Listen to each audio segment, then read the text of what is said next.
I often describe it that it's the cement that builds us together as a school. It's a common factor.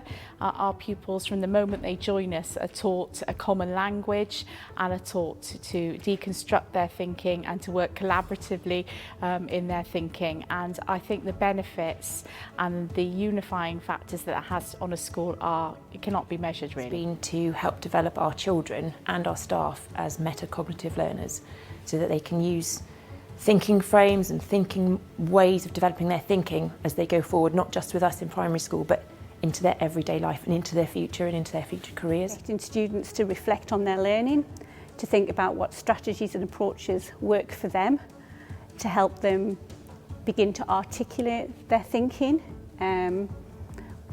to understand what works in one situation that can be transferable to another. Is to establish a really clear team in your school who can drive forward thinking matters, and to make sure that those messages are being very consistent and shared amongst your staff.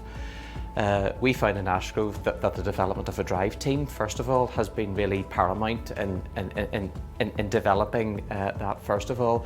So it means that we have a core group of staff in school who are really driving forward those key messages for everyone. I'd probably say the biggest impact it's had on our students is made them into more independent learners, which is a key thing we were striving for. Before we started this, we thought about what we wanted an MGGS student to be like when they left us.